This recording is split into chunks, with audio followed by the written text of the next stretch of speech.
righto. So my name is Kristen Green. Once the slides come up, you'll see which part of MPI I work in. So I'm based in Wellington, and I work in our Land, Water and Climate Policy Directorate. So we have a kind of a unique role where we service three ministers. So we're servicing Minister Jones, Minister Shaw and Minister O'Connor as well in our work. So we've got quite a wide breadth. Cool. So I work in the climate change area, and so I guess I'd just like to sort of acknowledge all the speakers and the rangatahi who have gone before us today. That the ideas and the message that I've sort of picked up has been really centred around action. For a long time in New Zealand, climate change policy at a national level, we've had all this sort of public debate about what our targets are and what they should be and what that means. But now in 2020, with the Zero Carbon Act in place, is when we really need to start catalysing action on the ground and getting changes in our land use amongst our farmers and growers and communities as well. So thank you for all the ideas you've kind of expressed. And though I can't take it all on MPI, I will take those ideas forth and share them on. So thank you again. It's coming. Okay. Right.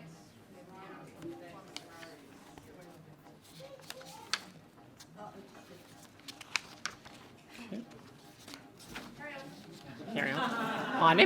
I've only got one slide.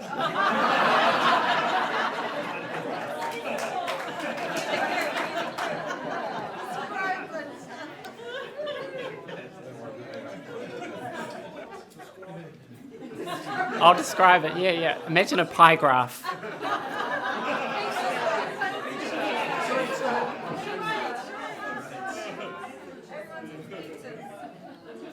Okay, I guess I can wing it if it's not. Okay, we'll wing it. So I guess with the theme of action in mind, and that a lot of the action actually happens on the ground and in communities and amongst our farmers and growers and landowners. One bit of information we had last year was a Nielsen research survey of just short of 1,000 farmers and growers from throughout New Zealand. Oh, I've got it. We'll skip this stuff. There we go. There is a pie graph, I wasn't lying. So we have a 2018 survey of 700 farmers and growers throughout New Zealand. And it confirms some things we kind of all know as Kiwis, but also reaffirms some opportunities for us. So what it affirmed was that 96% of farmers, so the very vast majority, say they are taking environmentally friendly actions on their farms or on their land. So it does sort of reaffirm that sort of cultural belief that our farmers and growers and landowners and communities do care about the environment and do care about kia atiaki and concepts like that. But on climate change, I guess we're coming at it relatively new with many of our farmers and growers and many of our communities and the public in general. And so there is this sort of pervading low awareness of how to actually take action on climate change on your farm or on your land. So one of the key sort of findings, and what we always sort of say for farmers and growers to take action on climate change, is the key thing is you need to know what your emissions profile is. You need to know where the sinks of emissions are, and you need to know what the emission sources are on your land and what that means for the atmosphere. But when we surveyed these farmers, we found only 14% of the farmers and growers had actually calculated their emissions footprint. And within that, so 8% had actually used a tool or a calculator to actually work it out in precise detail. And so when you actually dig down, only 2% of all the farmers and growers surveyed were able to talk about what actions they were doing on their farm and what that meant for their emissions. Now that's going to be different in every farm context. In some cases, that's integrating more forestry or on-farm vegetation onto the land. In some cases, it's changing land use. In some cases, it's changing nitrogen fertiliser differently. And I don't personally have the answer for each farmer circumstance. But what this kind of shows is that there is that sort of basic knowledge gap that we need to be addressing. So part of what my team does is it's a new thing for MPI that we haven't always done very well. But what we're hoping to do over the next few years is to partner up with parts of New Zealand on how we take action on agriculture and land use and how that affects climate change nationally. So what we're working towards is practical and cost-effective pricing of emissions at the farm level by 2025. So putting a kind of financial incentive around reducing emissions and moving towards all farms using farm environment plans. And conceptually, what we're after when we say that is that all farms are taking good farm decision-making practices or good business decision-making practices, that when they make decisions about whether they're going to change land use, change stock numbers, whatever it may be, that they know what the implications are for climate change, both in terms of adaptation, in terms of emissions, and in terms of other environmental drivers that they may have. So it might be their local freshwater catchment, it might be local sort of biodiversity drivers that they have as well. So we've got a quote from Minister O'Connor. So the agreement with sector leaders shows the value of collaboration and provides certainty for farmers, but the hard work begins now to develop the tools and systems to account for on-farm emissions. So I guess one of the other messages I heard from some of the speakers today was that it's all well and good for this kind of stuff to happen at the national level and at MPI and among policymakers and us talking to Manaaki whenua. But some of this needs to happen, needs to be grounded in the local and rural communities. Thank you. So that's something that we're kind of exploring how we do, and we're coming at it from a vulnerable position of something we haven't necessarily done very well. There's a Gisborne local MPI office that many of you have probably engaged with, but we're hoping to sort of tap into those sort of local community links more and more. So one of the key organisations we're working with at the moment to help kind of help us venture out as well is FOMA, so Tracy Hopapa and Taniera Kingi.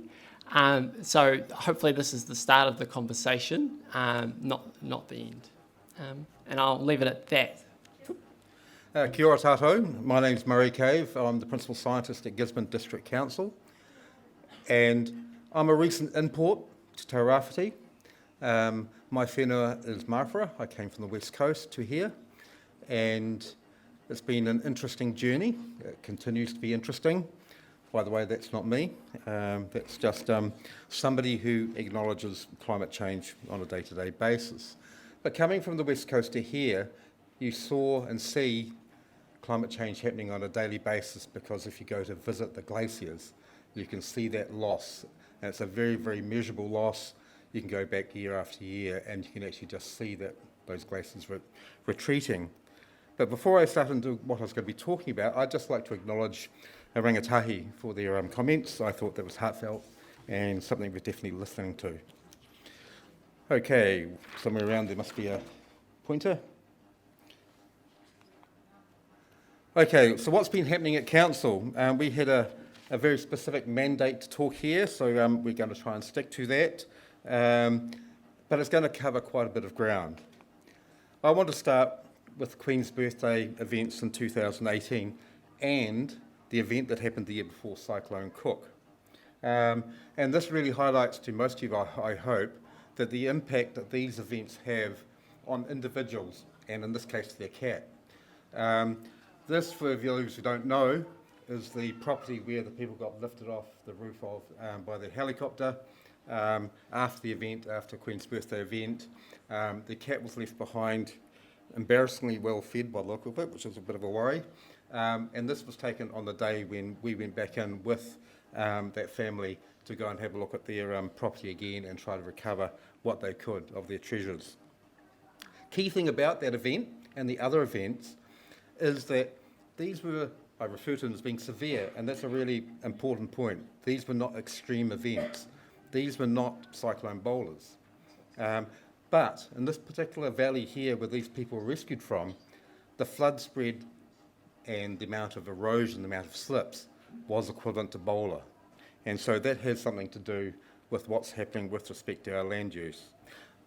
But what we really also need to know is far more about the characteristics of those severe events and extreme weather events in Tairāwhiti and how that will go forward. The two events we had in 2018 and Cyclone Cook the year before, each one of those storms were profoundly different in character.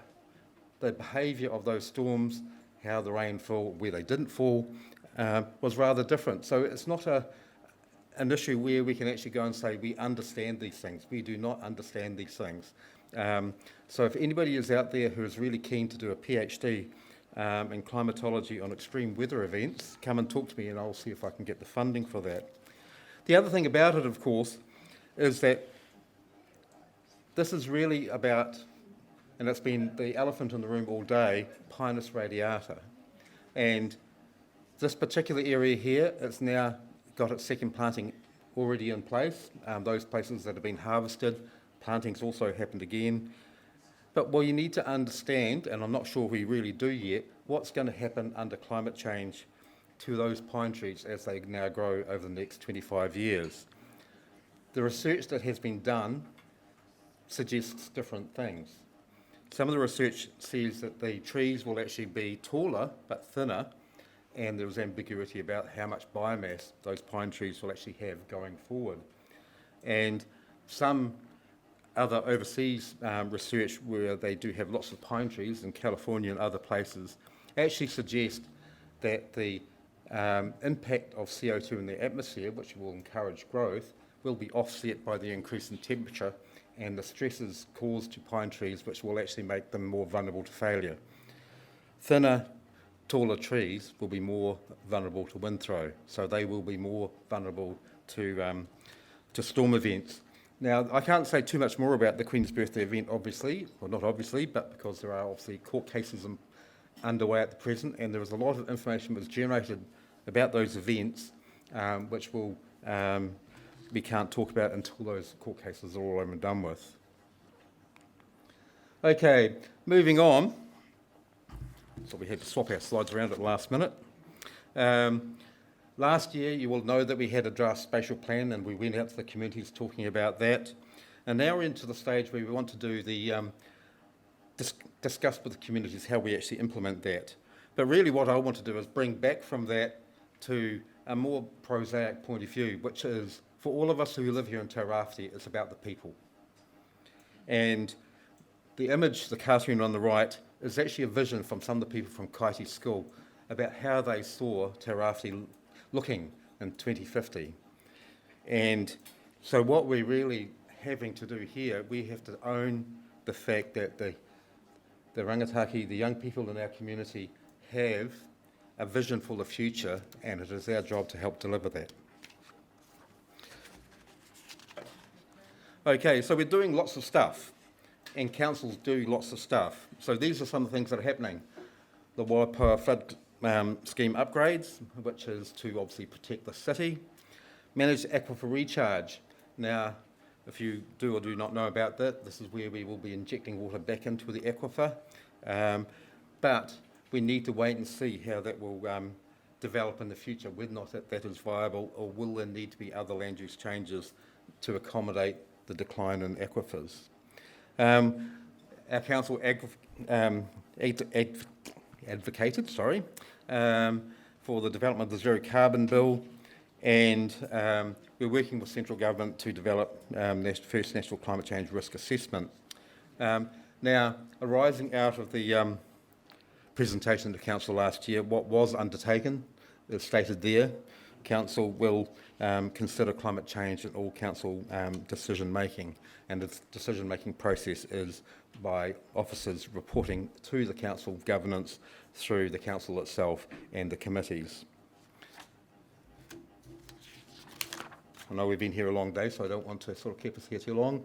One thing that we're really keen on is biodiversity enhancement. We are converting Palmoa forest on our southern boundary from pine through to indigenous, and that is a long-term project. This is more than 2050. This is a 100-year type project. We have available to ourselves still the ECFP Community Fund, which is an MPI fund which only Tairāwhiti can access, and that still has money left in it, and it is a mechanism where we can actually get funding now to actually make profound beneficial biodiversity changes to our community.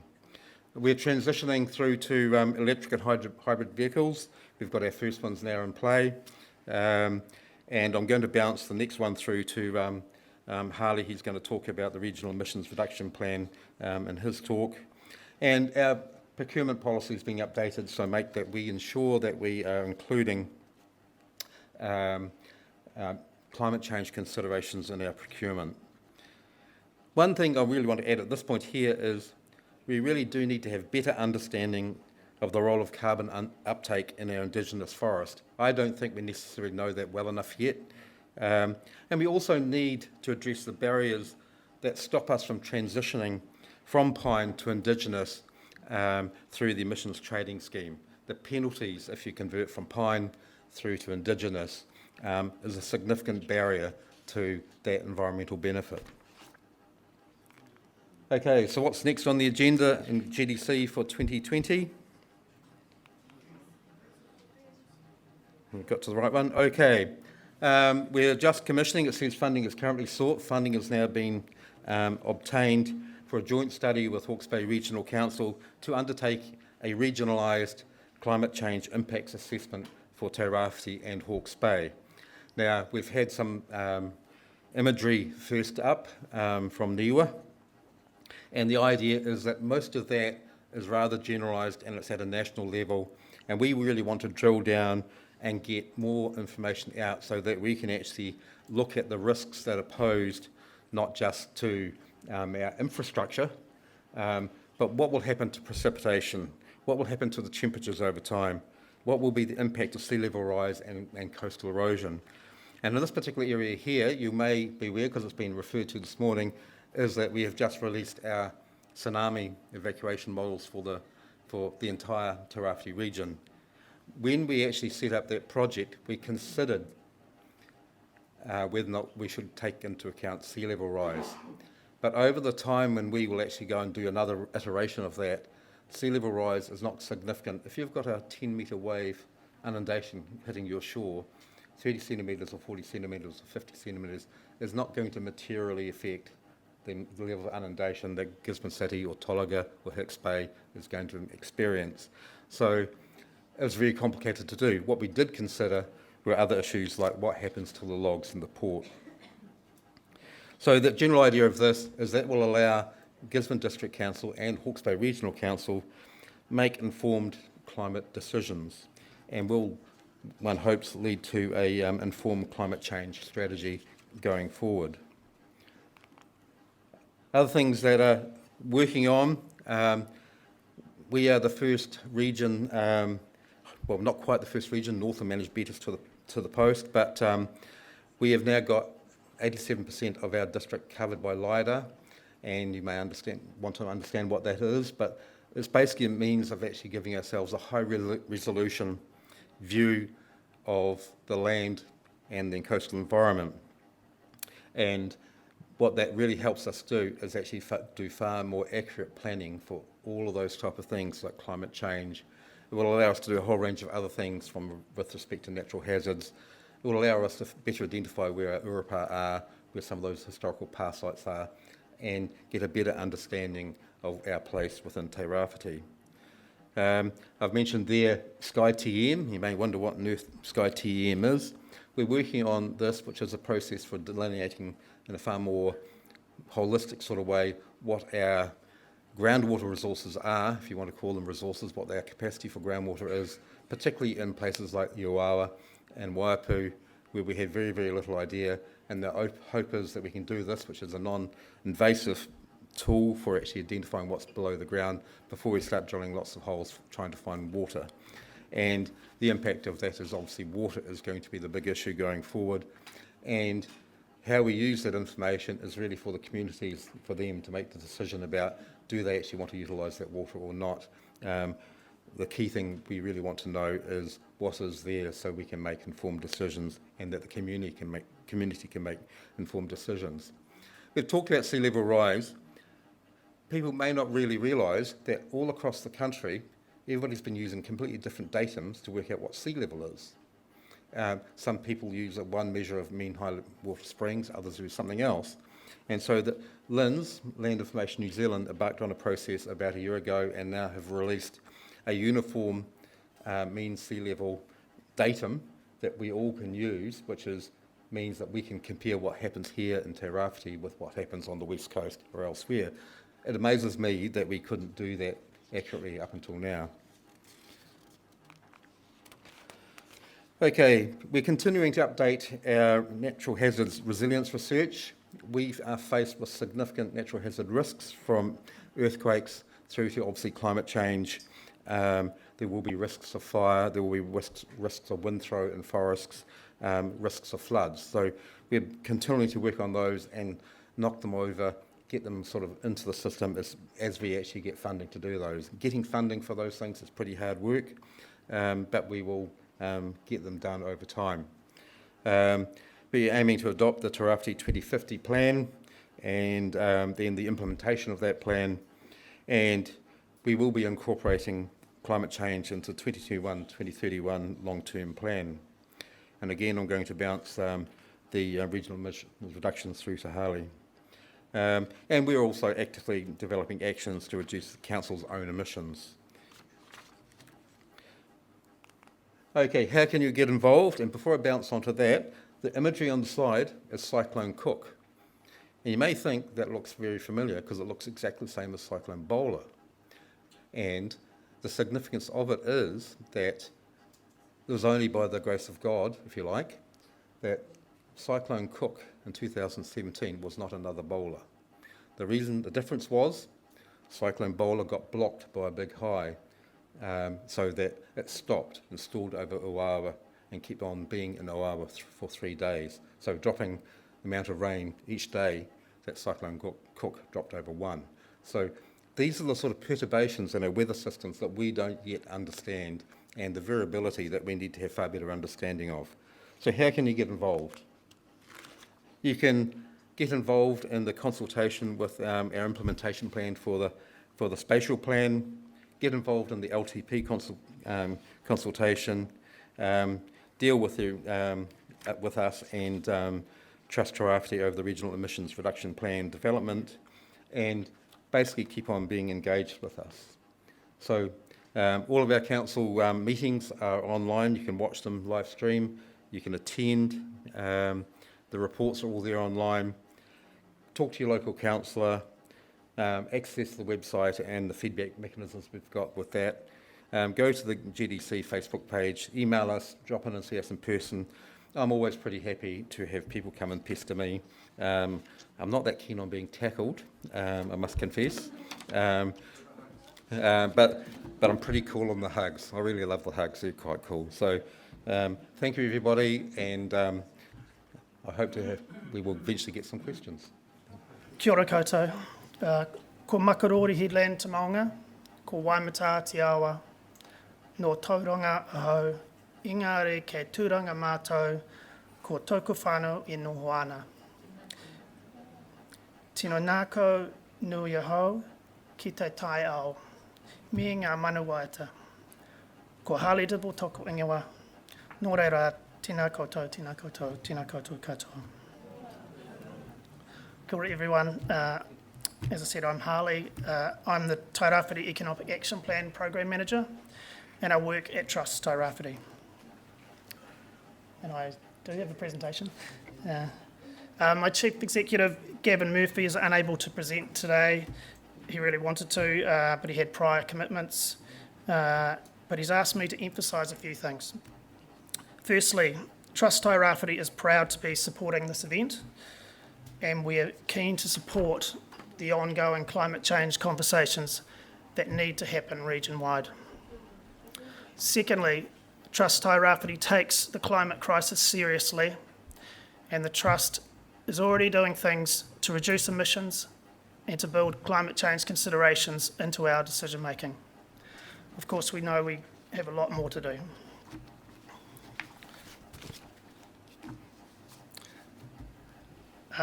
Just quickly, so Trust Tairāwhiti came into being last year.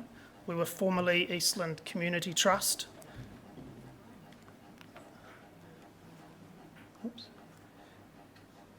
And Heart of Gisborne. We are Tairāwhiti's regional development trust, investing in the well-being of our people, the success of our businesses, and the future of our region. We support we have three interconnected areas of focus: Taki Toru, Taki Horo, and Taki Tapawai. We support community initiatives that will lead to greater and more sustainable well-being for our people. We offer guidance, funding, and networks to local businesses to unlock our region's potential. We help local tourism operators throughout their journey to become a thriving, fully sustainable business.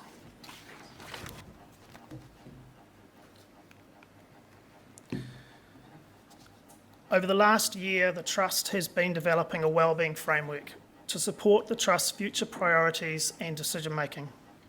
This is a major piece of work to ensure that the Trust funds and supports the areas in the region that need it most. The development of the framework is based on extensive research, including a heap of face-to-face community engagement throughout the course of last year. The community engagement is ongoing, and this summit and the conversations that follow will definitely inform the final look of the wellbeing framework and therefore future funding priorities. This slide shows the 20 wellbeing determinants that are currently included in the draft framework. The 8 dark blue determinants are emerging as our priority areas. Environmental quality and sustainability is included as a key determinant, but there is more work to do on how we measure this. And it's clear from today that the climate crisis will impact across a large number of the wellbeing determinants.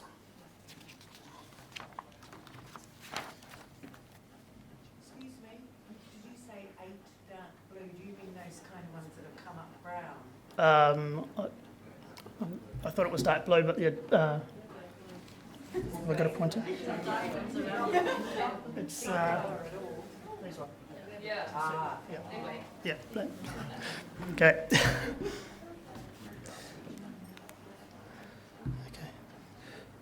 Trust Tairāwhiti is also getting its own house in order in relation to climate change. Early in 2019, the Trust, in partnership with Eastern Group, joined the Climate Leaders Coalition. Becoming a member of the coalition commits us to measuring our emissions and setting emissions reduction targets in line with the Paris Agreement, supporting our staff to understand the climate crisis and how we can respond, and supporting our suppliers to reduce their emissions also. Collectively, the signatories of the Climate Leaders Coalition make up 60% of New Zealand's gross emissions. By the end of March, both Trust Tairāwhiti and the Eastern Group will have completed an initial emissions profiles and will have set emissions reduction targets. Last year, the Trust also began a series of all-staff workshops on the climate crisis and how we can respond as individuals and as an organisation.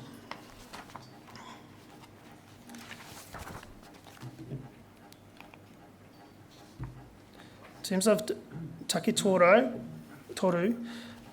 our community funding distributions, I just wanted to emphasise that Trust Tairāwhiti is already supporting a number of projects that will have a positive impact upon our regional emissions. It's a fairly short list. There are a number of biodiversity projects in particular that we are supporting. But again, I'm sure there's a lot more that we can do in that particular space. In terms of Taki Hoko, the region's economic action plan was recently refreshed. There are a lot of changes. The aspirations of iwi are now better reflected in this plan. The document is now guided by 4 po. Kaitiakitanga, protecting and enhancing our environment, is now one of the 4 po. The other 3 are effective and meaningful collaboration with iwi, celebrating and capitalising on our cultural distinctiveness, and building a more inclusive economy, sharing the benefits of economic prosperity in the region. The refreshed document now also contains a commitment to moving the region to a zero emissions and more circular economy.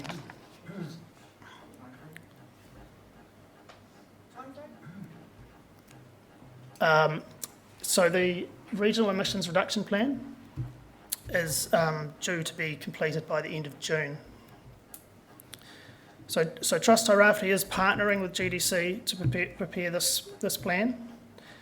And again, a regional emissions profile is being prepared, and this will be made publicly available in March. We're also planning community workshops to inform the preparation of this plan.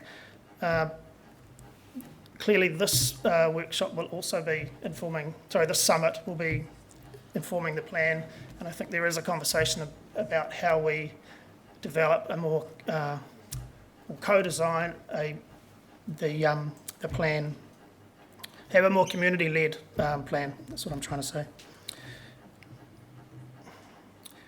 Trust Tairāwhiti is also rolling out a sustainable business program, and this is being developed in partnership with the Gisborne Chamber of Commerce. We have a couple of events coming up. On the 28th of February, the Energy Efficiency and Conservation Authority will be in town to present on the funding opportunities they have for being more energy efficient, and they will also be presenting on actions we can all take to reduce our emissions. In March, an organisation called Toihu EnviroCare will also be running workshops for business on the benefits of measuring and reducing emissions.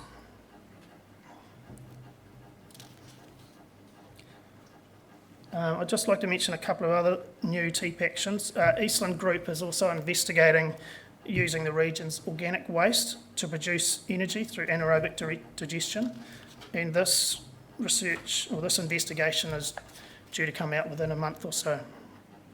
And Murray's already covered a number of there are a number of water resilience actions in the TEEP that Murray covered off in his presentation.